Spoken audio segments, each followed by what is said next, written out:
প্রত্যেক বছরের মতন এই বছরেও দুর্গাপুজো কালী পুজো কত তাড়াতাড়ি পেরিয়ে গেল, তাই না? প্রত্যেক বছর যেটা হয় এবছরেও নয় সেটাই হয়েছে, যেটা হচ্ছে এত রকমের প্ল্যানিং করা, শপিং করা, ফ্যামিলির মানুষদের সাথে বা বন্ধুদের সাথে কোথায় যাবো না যাবো এত কিছু প্ল্যান করা। তো ভালো টাইম সবসময় তাড়াতাড়ি শেষ হয়ে যায়।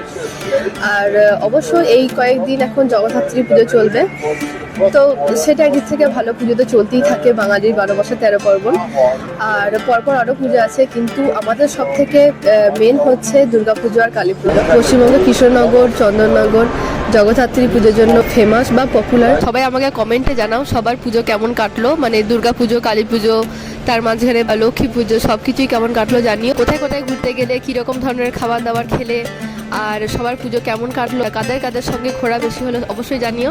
আমারও শুনে ভালো লাগবে, সবার ভালো ভালো মুহূর্তগুলো আমার সঙ্গে শেয়ার করো কমেন্টে। আমারও পুজো খুব ভালো কেটেছে। আমি এখন আছি ব্যাঙ্গালোরে, আমি বাড়ি যেতে পারিনি। পরের বছর অবশ্যই যাওয়ার চেষ্টা করব, কারণ দুর্গাপুজো মানেই পশ্চিমবঙ্গ, আর পশ্চিমবঙ্গ ছাড়া বেস্ট দুর্গাপুজো আর কোথাও হয় না।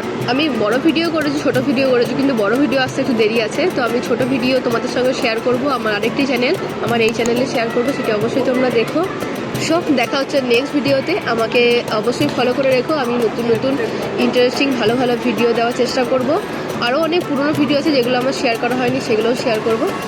তো stay tune and subscribe my channel. Bye bye.